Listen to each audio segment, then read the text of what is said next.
नमस्कार. आयुर्शोधनच्या नवीन व्हिडिओमध्ये तुमचं स्वागत आहे.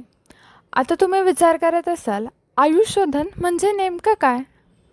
आपल्या आयुर्वेदातील जे कन्सेप्ट्स आहेत ते समजण्यासाठी येणारे अडथळेरूपी मळ म्हणजेच इम्प्युरिटीज दूर करण्यासाठीचं वन टाईम सोल्युशन आयुर्शोधन. तर आपण रसशास्त्र एवं भैषज्य कल्पना हा द्वितीय वर्ष BMSचा विषय सोप्या व सहज पद्धतीने शिकणार आहोत. तुम्हाला जर रसशास्त्र हे खूप कठीण विषय वाटत असेल तर तुम्ही बरोबर ठिकाणी पोहोचला आहात. चला तर मग सुरुवात करूयात. आज आपण रसद्रव्य परिचय 1 हा टॉपिक शिकणार आहोत. हा टॉपिक पेपर 1मध्ये सामील आहे. NCISMच्या ब्लूप्रिंटनुसार या टॉपिकमधून प्रत्येक फॉर्मॅटमध्ये प्रश्न विचारू शकतात. 4 MCQ, 1 SAQ जो अजून एका टॉपिकसोबत ऑप्शनमध्ये आहे आणि 1 LAQ असा त्याचा हा फॉर्मॅट असणार आहे. हे सगळे द्रव्य तुम्ही पाहू शकतात. हे आपण अभ्यासणार आहोत. एक विस्तृतमध्ये अभ्यास करणार आहोत त्यांचा.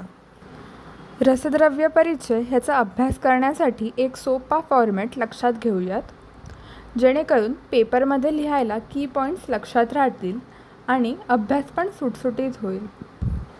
फर्स्ट, पर्याय किंवा सिनॉनिम्स. सेकंड, ग्राह्य अग्राह्यत्व म्हणजेच कुठला प्रकार औषध बनवण्यासाठी उपयुक्त आहे की नाही ते. थर्ड, ओरिजिन किंवा स्त्रोतस म्हणजेच ते कुठे सापडलं जातं. Fourth, method of collection.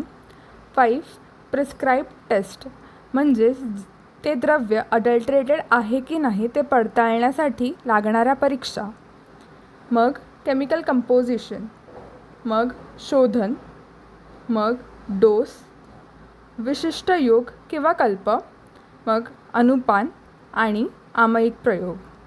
आता काही द्रव्यांमध्ये शोधनासोबत मारण व सत्वपातन हे पॉईंट्स पण तुम्ही ॲड करू शकतात.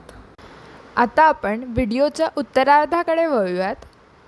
हा व्हिडिओ कसा वाटला हे तुम्ही मला कमेंट्समध्ये नक्कीच सांगा. तसेच नेक्स्ट व्हिडिओ कुठल्या विषयावर पाहिजे ते नक्की कमेंट करा. लाईक करा, शेअर करा आणि सबस्क्राईब करा. असेच आयुर्वेदातील नवनवीन गोष्टी समजून घ्यायच्या असतील तर आपल्या चॅनलला नक्की सबस्क्राईब करा. धन्यवाद.